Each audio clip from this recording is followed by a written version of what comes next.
cardiovascular solo deja pasar a los líquidos no asociados a las proteínas. Pero si el plasma es un líquido asociado a las proteínas, las proteínas están disueltas en el plasma se va a quedar dentro del espacio intravascular. ¿Ya? Cosa que ocurre con el cloruro de sodio. ¿Qué pasa con el cloruro de sodio? Con el famoso cloruro de sodio, ¿te han hecho tan famoso el cloruro de sodio? ¿El cloruro de sodio se difunde en los 3 espacios o solo se queda en 2 espacios? A ver, ¿quién dijo 3? Me dice por qué. O sea, no lo digo porque yo quiero que aprendan. ¿Por qué dijo 3? ¿Quién dijo 3? Por ahí alguien, un caballero dijo 3. ¿Por qué 3? Fundamente su respuesta. Estamos aquí para aprender, ¿eh? Yo no me estoy molestando. ¿Por qué dijeron 3? La membrana de la célula es semipermeable a todo, excepto al sodio. Por lo tanto, si el cloruro de sodio, yo le pienso cloruro de sodio, pasa al intracelular, no pasa al intracelular. Se queda en el extracelular. Se difunde solamente en el intersticial y en el intravascular.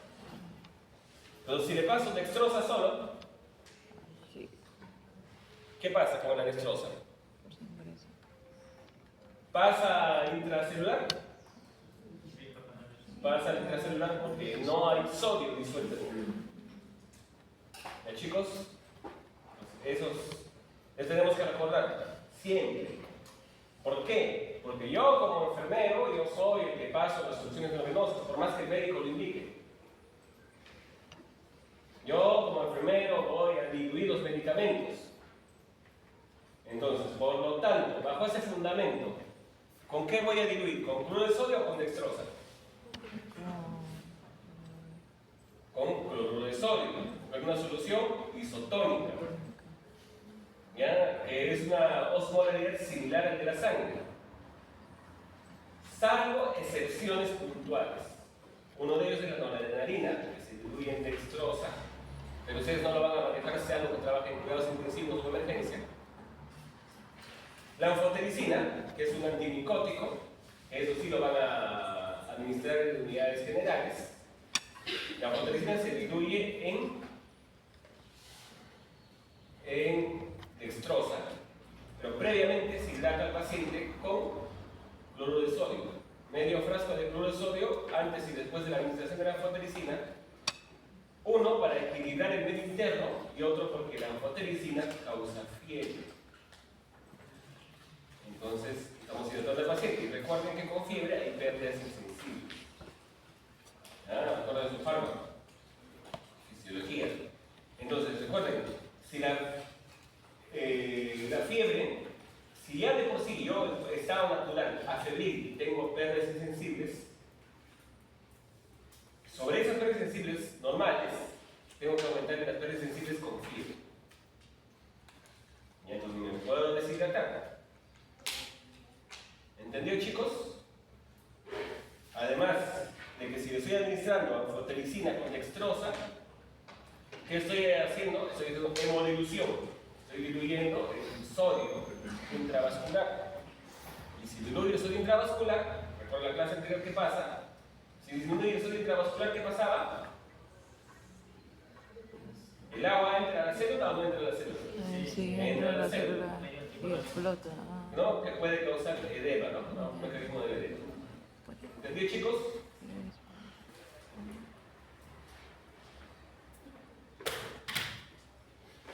Entonces, los pequeños sepacitos antes de entrar a clase no tienen objetivo de evaluación. ¿Ya? Pero si a alguien, por ejemplo, le toca 2 o 3 veces reiterativamente, por algo será, ¿no? Y no me responde. Entonces, les conviene venir estudiaditos a clase. Ya, en cuidados de enfermería, el paciente con ICC.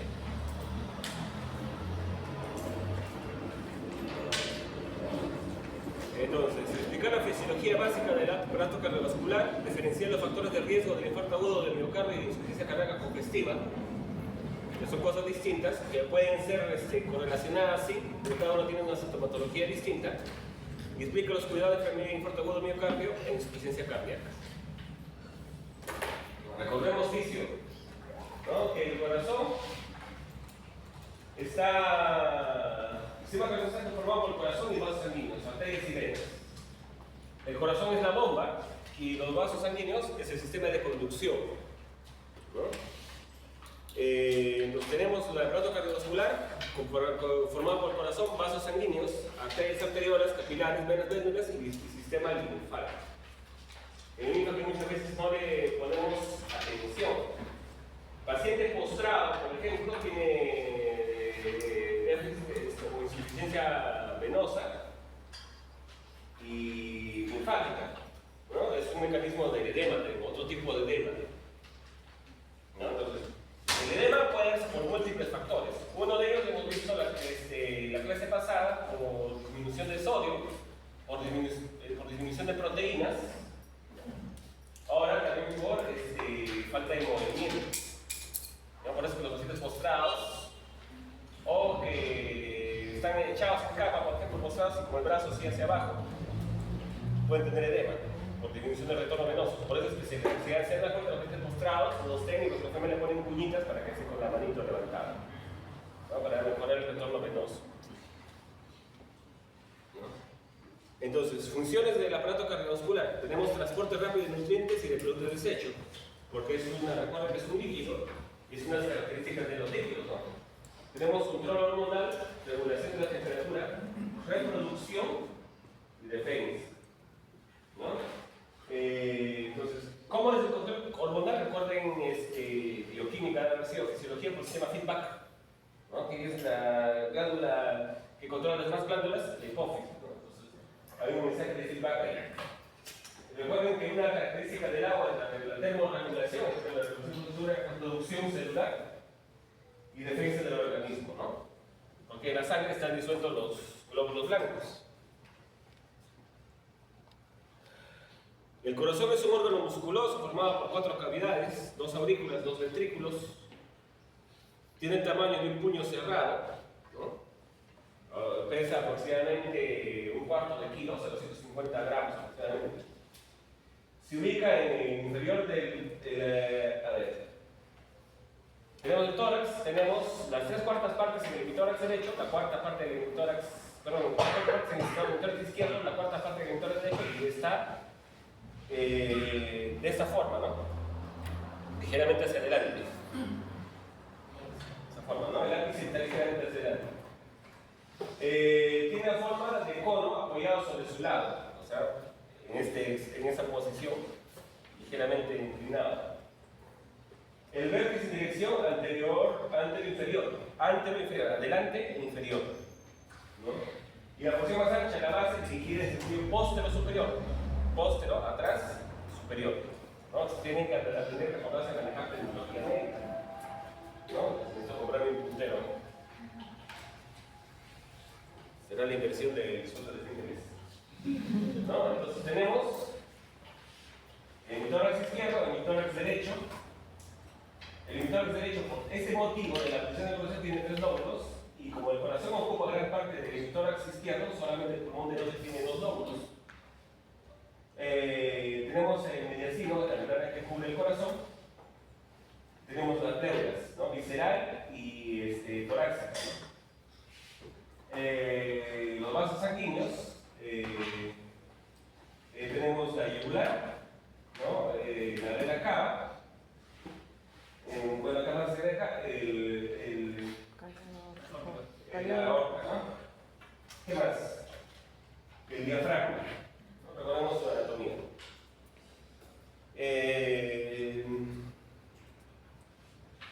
Entonces recordemos que el corazón está formado por 2 bombas separadas, un corazón derecho y un corazón izquierdo, ¿no? Tiene un gráfico, no me acuerdo, creo que sí. Entonces, el corazón derecho es que, recuerden, el corazón derecho, entre comillas, es el que trabaja corazón-pulmón. Y el corazón izquierdo es el que trabaja corazón-cuerpo. A su vez, cada uno de los corazones está separado por 2 cavidades, aurícula y ventrículo. Eso es recontra básico. Entonces tenemos, ¿qué es? No, acá, en la cavidad. Aurícula. Aurícula derecha. Ventrículo derecho. Aurícula izquierda, ventrículo izquierdo. Entonces acá vemos justo el gráfico, ¿no? Acá está representativo. Llega la sangre, ¿no? De la parte inferior y de la parte superior a la aurícula derecha. La aurícula derecha va hacia el ventrículo derecho y de acá va al pulmón. Se oxigena la sangre, regresa la sangre por la arteria pulmonar y continúa todo su movimiento. ¿No?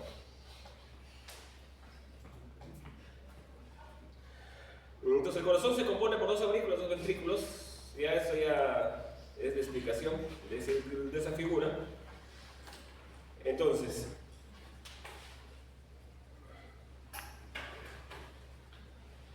los vasos sanguíneos actúan como las tuberías conductoras de sangre y el corazón es la bomba que impulsa sangre hacia su camino.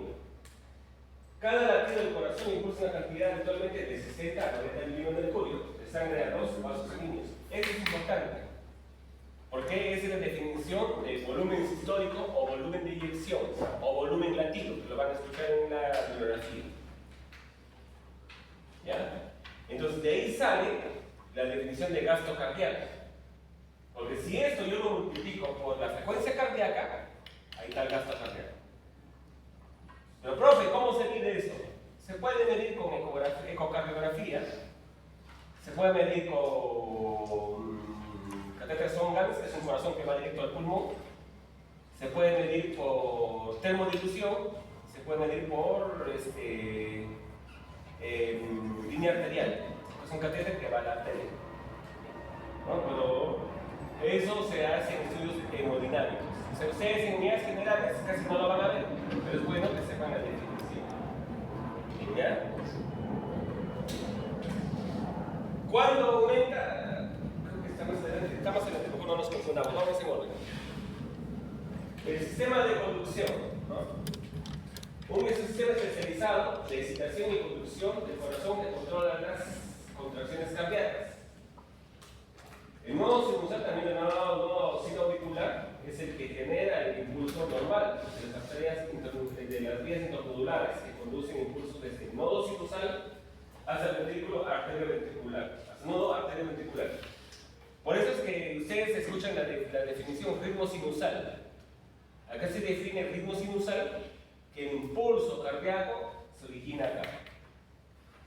Por problemas de conducción, este impulso cardíaco lo puede reemplazar el nodo auriculoventricular. Pero la onda sería distinta. Y la onda de EKG. Hay un bloqueo, pero se ve distinto la onda. Que no necesariamente puede ser maligno, o sea, no que vaya a un paro cardíaco, es reemplazado. Pero la onda es distinta, se denota bien. El nodo auriculoventricular, en el cual los impulsos originales auricular se retrasan antes de penetrar los ventrículos. Hay un gráfico. Creo que vamos a verlo con el gráfico mejor para que se entienda. ¿No? Entonces tenemos el impulso se origina acá. El impulso eléctrico viaja por los nodos celulares hasta acá, el nodo auriculoventricular. Y de acá se replica por todo el corazón. ¿No? Por eso es que hay vemos cuando hay en la tele de la película se ve, pues, ¿no? Infarto cardíaco, ¿no? Vamos a hacer masaje y le hacen de frente, le hacen electroshock. El electroshock no se aplica en todos los pacientes, hay criterios. Seguro están llevando o van a llevar RCP avanzado. Cuando lleven ese curso lectivo, el profesor Ayala les va a explicar eso del electroshock. En asistolio, cuando no hay movimiento, se hace electroshock. Cuando el corazón está fibrilando, o sea, el impulso cardíaco no es claro, el corazón se pone a temblar porque no hay un impulso adecuado, ahí es lo que se hace Entonces, ese es el origen por problemas de conducción. Tenemos más o menos los retrasos, ¿no? Que son milésimas de segundo, ¿eh? Son milésimas de segundo. Prácticamente es un sistema eléctrico dentro del corazón, ¿no? Por eso es que algunas personas, por ejemplo, ustedes han escuchado las discusiones en la política peruana, dicen que el serenazgo debe tener electroshock y la policía también, así como la policía de Estados Unidos. La desventaja es que si uno de los delincuentes, por ejemplo, o alguien que comete un delito o una falta, le pasan electroshock, si tiene un problema cardíaco lo pueden enviar a la otra, ¿no? Por ese motivo. Entonces ese es el detalle, pero si es delincuente no importa nada. Entonces tenemos el origen del latido cardíaco, ¿no? Tenemos se origina no sinusal, pasa el nodo auricular y produce la excitación y el latido cardíaco. Entonces acá tenemos, acá la sangre está representada con negro, llenado auricular, llenado ventricular. Ese es el origen de la definición de precarga y postcarga, ¿no? Precarga es el llenado ventricular, o sea esto, ¿no? Miren mis cachetes. Precarga, llena de sangre, postcarga. Precarga, postcarga. Conceptos que no son complicados, ¿sabes? No sé, a veces los médicos nos las enseñan, pero te contratrancan, ¿no? Yo te he entendido cuando he hecho llevar a la especialidad, ¿no? Entonces los ventrículos son los que se encargan del trabajo de impulsar la sangre y las aurículas en cambio contribuyen al llenado óptimo de los ventrículos, porque primero se llena la aurícula. Si la aurícula se llena, obviamente va a llenar al ventrículo, por esta figura anterior. Primero se llena la aurícula y después se llena el ventrículo. ¿Ya? El movimiento de las aurículas y ventrículos se hace de forma ordenada y coordinada en un ciclo que se repite. Ciclo cardíaco, se llama ciclo cardíaco. El llenado, el ventricular de forma ordenada. Cada latido en el cual lo más importante primero es el llenado de los ventrículos. Posteriormente tiene un buen vaciamiento mediante la eyección de la sangre por los niños, lo que decía, ¿no? Precarga, postcarga. Precarga, postcarga. ¿Entendido, chicos? Sí.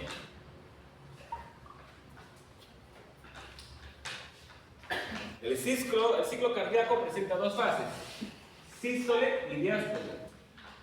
La diástole, la contracción en griego, es el momento del ciclo cardíaco en el que los ventrículos se relajan para permitir su llenado.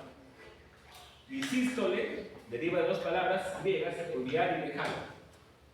Es el momento en que los ventrículos se contraen para expulsar su contenido sanguíneo en el árbol vascular. De esa definición, ¿cuál estaría la presión sistólica y la presión diastólica?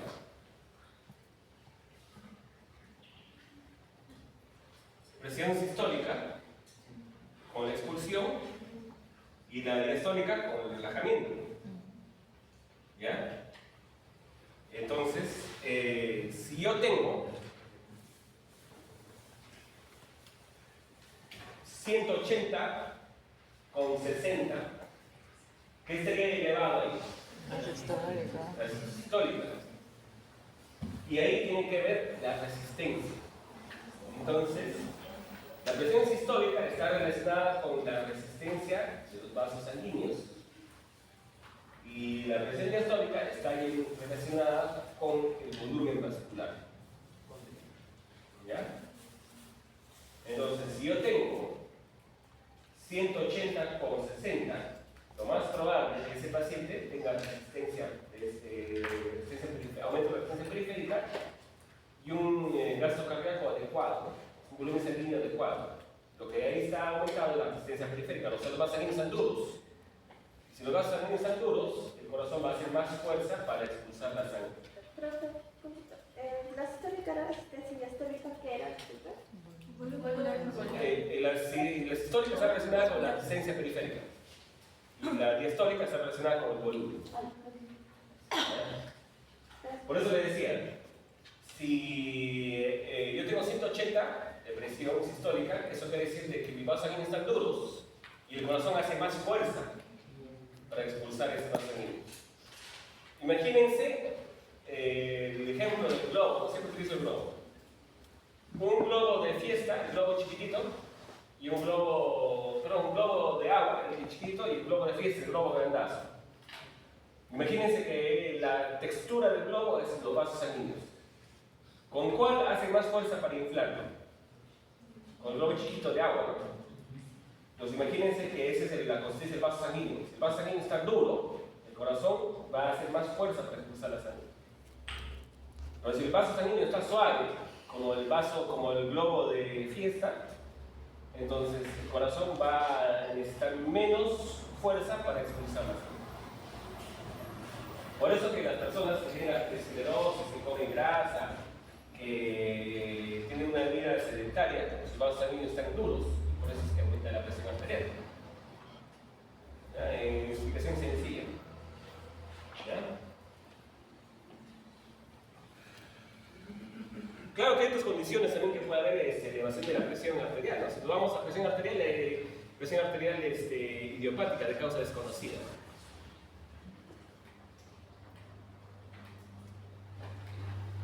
Entonces tenemos la figura del corazón que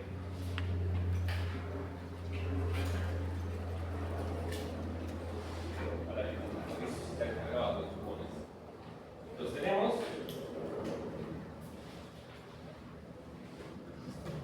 el corazón.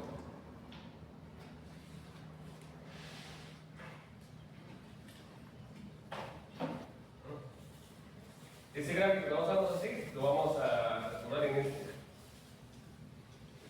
Esto lo enseñó mi profesor de anatomía en el primer ciclo de universidad. O segundo ciclo, primer ciclo.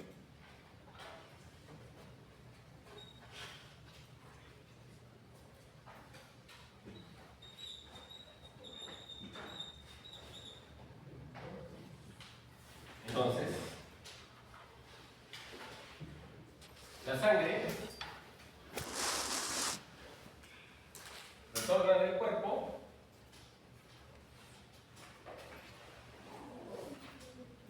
de esta forma, ¿no?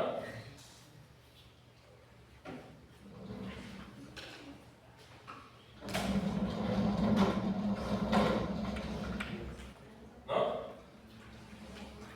Llega la sangre del cuerpo a la aurícula derecha por la vena cava superior y vena cava inferior. La sangre sale del ventrículo derecho al pulmón, ¿no? A través de las arterias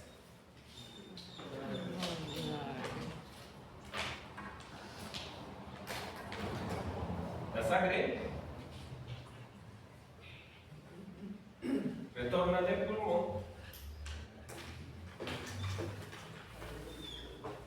a la aurícula izquierda a través de la vena pulmonar. y la sangre sale al cuerpo a través de la arteria. Mira, y tiene su esquema de circulación para que nunca se olvide. Algo sencillo. Lo mismo que el gráfico que está en el PPT, pero en un gráfico. Porque dice el ventrículo derecho no. Aurícula derecha, ventrículo derecho, aurícula izquierda, ventrículo izquierdo.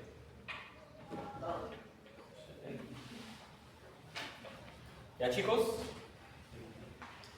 Entonces, recuerden utilizar mnemotecnia. O sea, no es necesario que se memoricen con toda la... Utilicen mnemotecnia. Por eso es que, si se dan cuenta, mis ejemplos son con globo, se van a utilizar sequía, tuberías, algo relacionado a ferretería. ¿No? La cosa es de que ustedes busquen una estrategia de mnemotecnia. Ya, palabras, frases, qué sé yo. Cada uno digamos su estrategia. La cosa es de que hay cosas que sí son buenas memorizarse y otras cosas que es bueno conocer. Por ejemplo, de repente ustedes les ha pasado y le han hecho, ¿no? A veces no se acuerdan la pregunta, la respuesta del examen por deducción múltiple, pero lo hacen por descarte. Pero por descarte tienen que haber leído. Porque dicen, esto corresponde con eso, no son patas, lo descartan y es la respuesta correcta, ¿no? Eso es cuando la memoria no funciona. Entonces, al final de la diástole, la contracción auricular aumenta la presión de nuestra general y contribuye al llenado ventricular. La sístole ventricular está formada por tres fases: contracción isovolumétrica, fase de expulsión y fase de relajación. Por eso les decía, la fase de expulsión es la postcarga y la fase de relajación se relaja, se llena, precarga, se contrae, expulsa, postcarga. No es nada del otro mundo. ¿Ya? Por su lado, la diástole puede considerarse que inicia y termina con las fases de llenado ventricular, fase de llenado rápido, diástasis, llenado lento y contracción auricular. A ver. Por lo tanto, si yo tengo una taquicardia, el paciente está con taquicardia, el volumen ventricular va a ser adecuado o disminuido. Disminuido.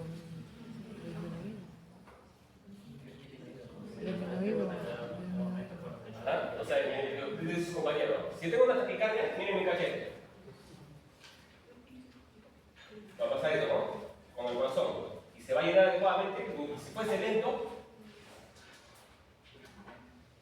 pero si rápido, va a haber llenado adecuado, no va a haber un llenado adecuado. Cuando hay taquicardia, el llenado ventricular disminuye. ¿Ya? Por eso es que el corazón lo compensa, es un círculo vicioso, ¿no? Lo compensa con. El gasto cardíaco lo compensa aumentando el latido. Pero si aumenta el latido, disminuye el llenado ventricular. Es un círculo vicioso. Entonces eso se corrige de repente con medicamentos.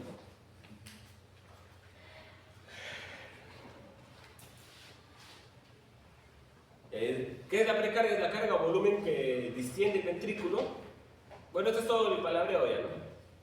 De lo que les he explicado con el cachete. Se mide con catéter Swan-Ganz para el conocimiento. El catéter Swan-Ganz, ¿qué es el catéter Swan-Ganz? El médico agarra, le coloca un catéter central, largo, y pasa a través del corazón y llega a la pulmonar. Y ahí se mide. Pero es un procedimiento, uno riesgoso, otro que puede, como todo procedimiento invasivo, puede causar infección, puede causar un paro cardíaco. Son problemas intrínsecos al procedimiento. Por eso es que ahora se utiliza catéter por vía periférica. Se le coloca un catéter en la arteria y ese catéter es capaz, por presiones hidráulicas, por presiones de la sangre, detectar cuál es el gasto cardíaco. ¿No?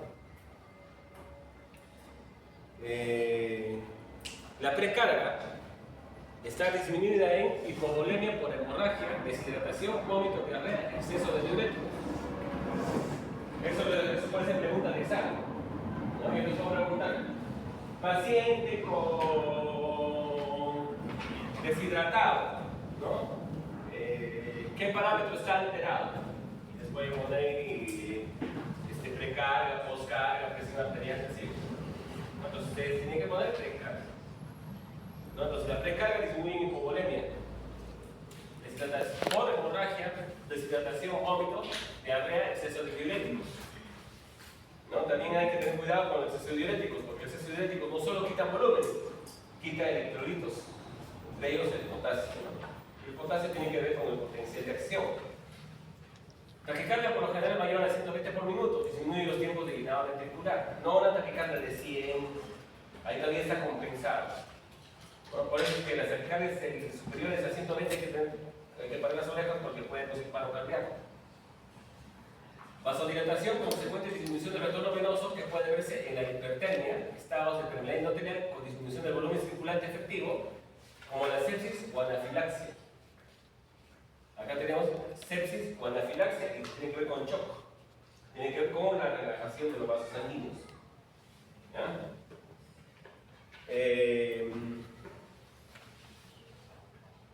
La precarga está aumentada en vasoconstricción por estimulación simpática endógena o exógena o hipotermia. ¿Por qué endógena o exógena? ¿Cuál es la diferencia? Endógena por algo interno y exógena por, bueno, si es una vasoconstricción y ese estímulo simpático por alguna acción de peligro, ¿no? Con el medicamento. Claro, puede ser exógena, pero también más que peligro, que reacción de estrés, que tiene razón, pero también es por medicamentos. Si le meto noradrenalina, y va a ser vasoconstricción. Lo que dice su compañero, que el estrés también causa hipertensión, tiene cierta razón. El estrés hasta cierto grado es benéfico, ¿no? Porque te asustas, no es una culebra, una serpiente. Entonces el corazón le produce estrés y prioriza la circulación sanguínea a las piernas. Porque en teoría es cardio, ¿no? Pero el estímulo repetitivo, el estrés causa ya daño. Y liberación de cortisol, y el cortisol causa la cascada inflamatoria y dentro de eso la inmunosupresión. Por eso es de que ustedes tienen que estar tranquilos, relajados, no se asusten con el curso ni con ningún otro curso porque les causa inmunosupresión. Los que están resfriados, les salen sus aftas a cada rato, es por eso. Estrés. ¿No? Y recuerden que el estrés es un factor de riesgo para cáncer, probado. ¿Ya? Si tienen antecedentes familiares de cáncer, otros factores de riesgo de cáncer y encima andan estresados, recuerden que los factores, las enfermedades es un acúmulo de riesgo, sobre todo el cáncer, acumula. Por ejemplo, yo tengo familiares con cáncer, papá y mamá con cáncer, mi riesgo de que yo tenga cáncer es alto. Yo tengo vida sana, hago ejercicio, como sano, el riesgo va a ser mínimo que me dé cáncer. Pero además de que tenga papá y mamá con cáncer, fumo, tomo, como mi conflicto todos los días, paro viendo Netflix sentado en el sillón, obviamente el riesgo de cáncer es alto. ¿No?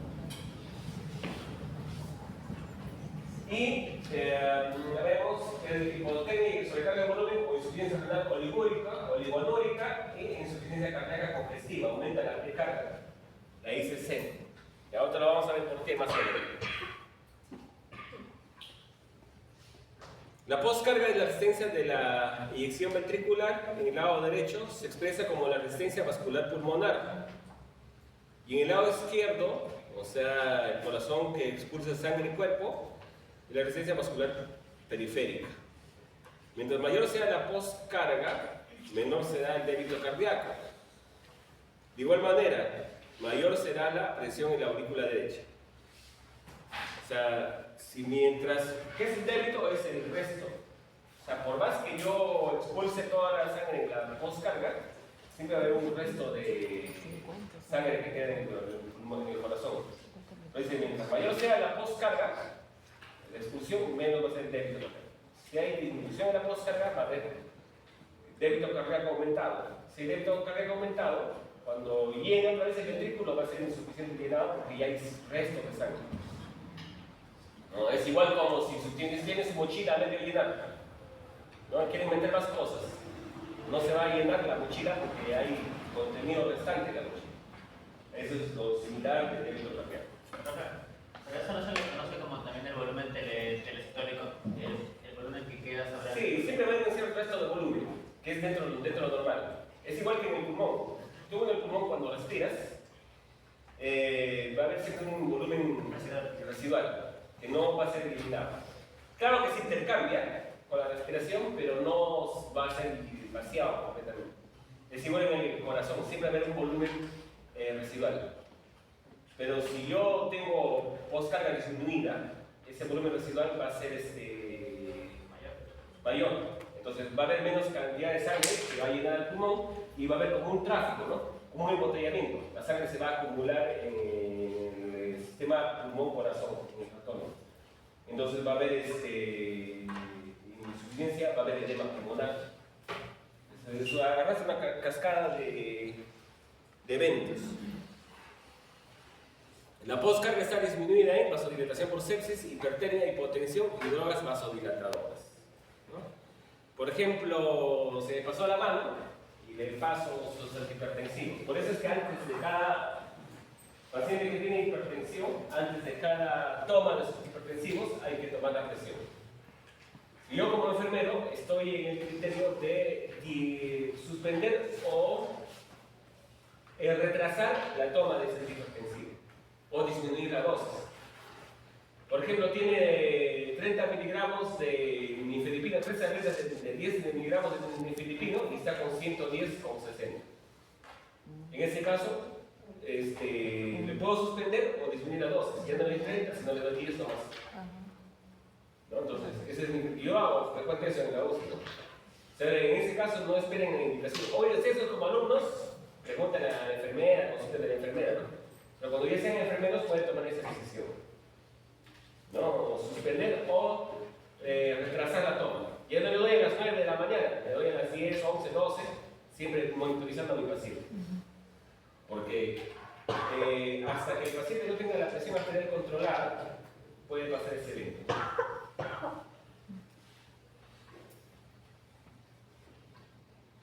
La postcarga está aumentada en vasoconstricción, hipovolemia, hipotermia, hipertensión y estenosis aórtica, entre otros. Bueno, eso es para cultura general, ¿no? La fórmula de ciencia vascular sistémica.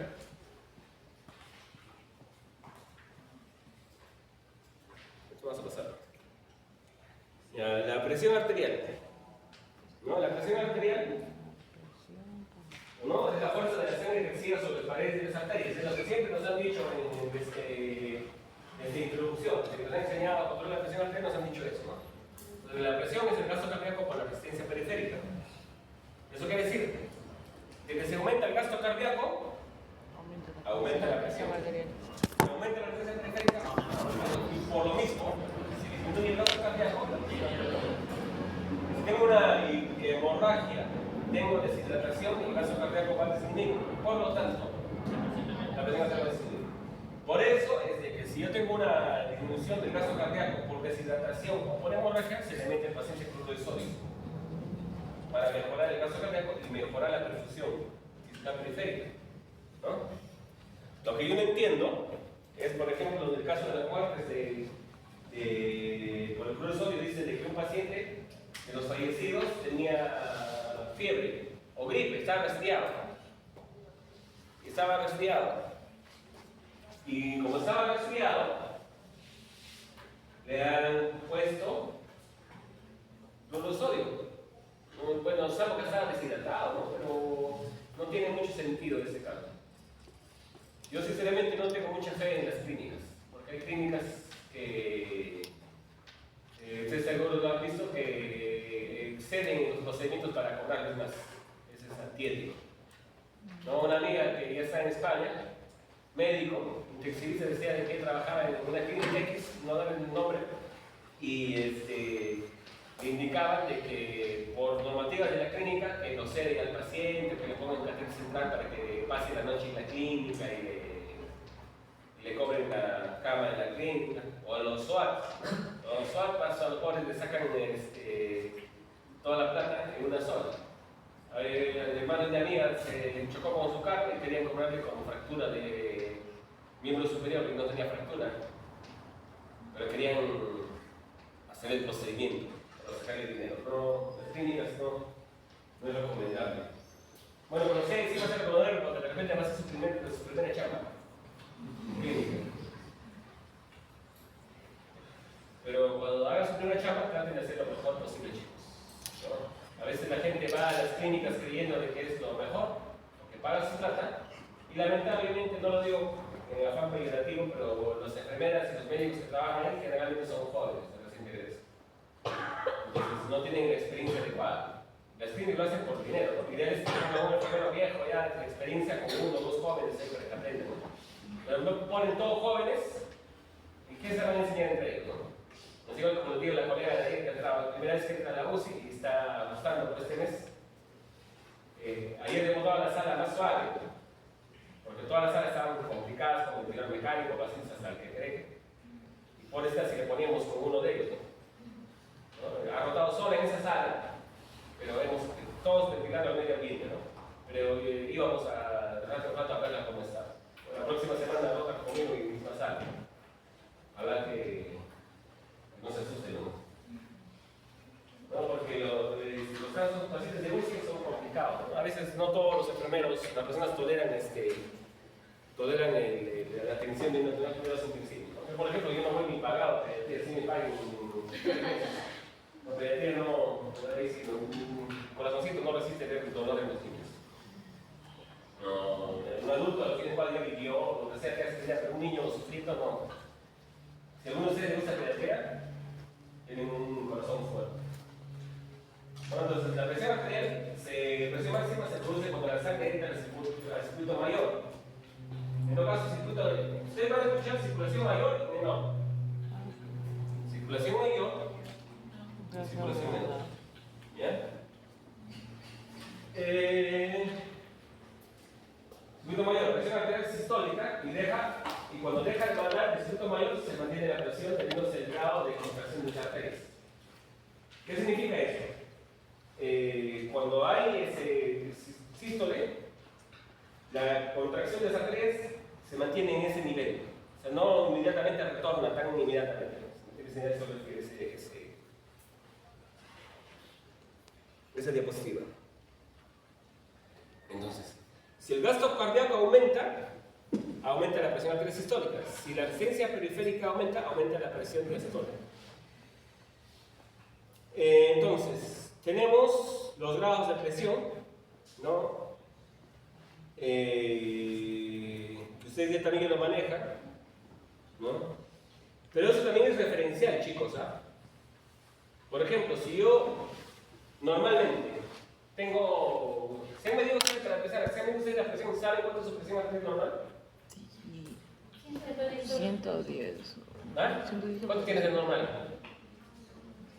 Normalmente siempre está entre 11 y 7. Ya, 11,7. ¿Tú? ¿Estás medido? Sí, está de 60. ¿Alguien tiene menos? ¿Normal? Yo tengo más. Obviamente, por exacto y poquito. Exacto. Corazón grande. Mi corazón grande. Es como Che, corazón amoroso. A ver. Por ejemplo, yo he visto chicas, antes cuando, yo recuerdo que yo les he dicho que antes, cuando era contratado en mis primeros años de nombrado, era docente de práctica. Y cuando hacíamos la práctica de toma de presión arterial, una de las señoritas tenían 80,50, 90,50 normal. ¿Ya?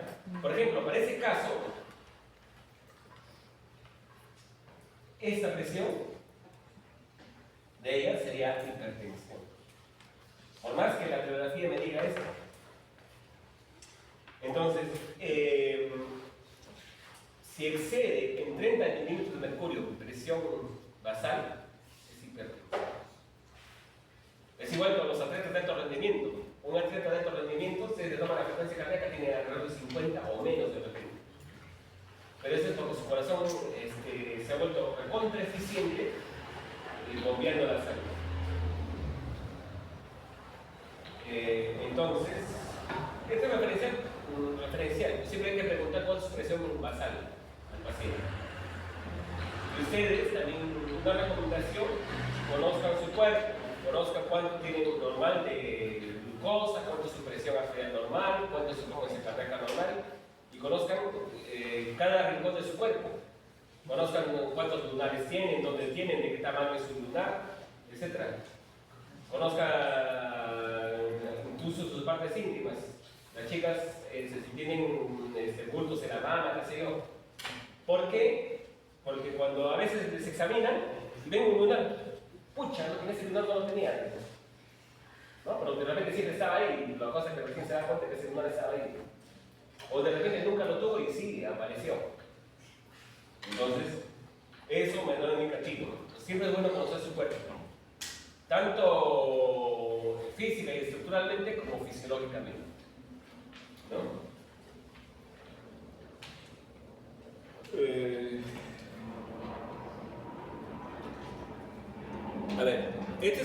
interesante este concepto, presión venosa central.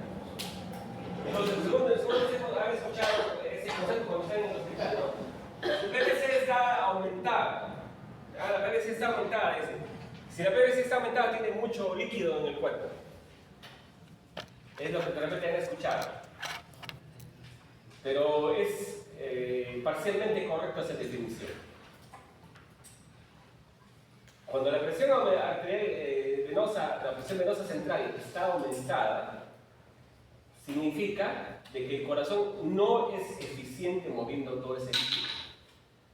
¿Cómo se mide la presión venosa central? Te ponen un catéter central que va a la vena cava, llegas a la vena cava y mide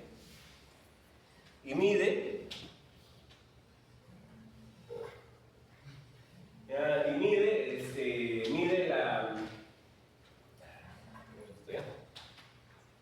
Disculpen chicos. Aló.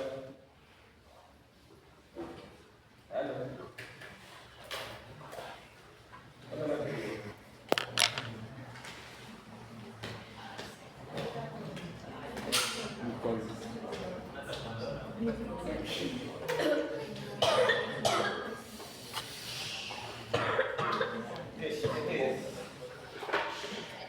No, pero ¿qué tema vas a hacer esa función? No voy a poner. Por eso, ¿qué juego no les va?